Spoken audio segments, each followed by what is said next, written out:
Welcome back to Leah's Leaves.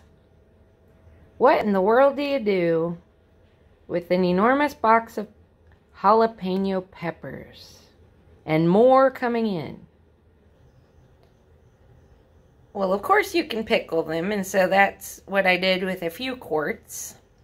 But pickled peppers are easy to find and they're not expensive at the store. And there are so many more interesting things you can do with jalapenos. So even though I pickled a few quarts, I wanted to try some other recipes. This is something I made today. It's called Salsa Ranchera. And it is a cooked salsa as opposed to the cantina style that you sometimes get with fresh raw ingredients, which I plan to make some too. This Salsa Ranchera features grilled, or I use the oven, so oven roasted, plum tomatoes, jalapenos, white onion, and garlic. And I roasted them at a high temperature, 400. The recipe called for 425, but the juice is cooked off too much, and I wanted a little liquid with it. So my second batch, I reduced the temperature to 400. Roasted tomatoes, onion, jalapeno peppers, and an Anaheim pepper also, since I had extra to use up, and 4 cloves of garlic. And it was sort of like 3 parts tomato to 1 part onion, and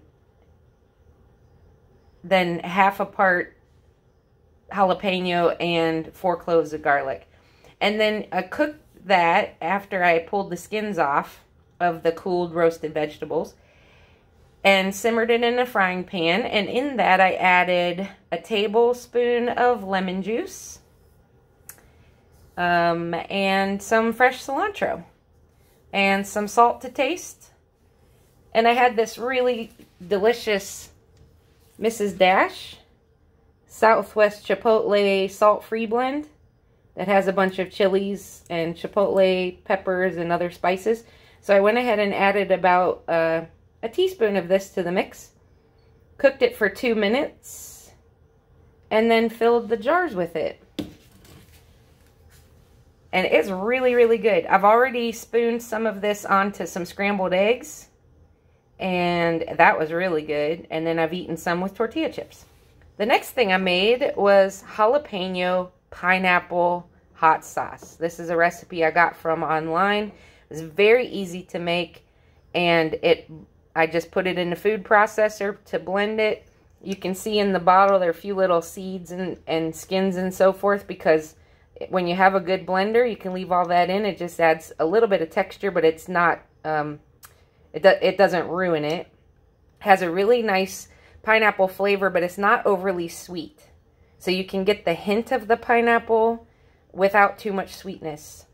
And then I just used these 5-ounce Woozy bottles that I got on Amazon with the shrink wrap lids.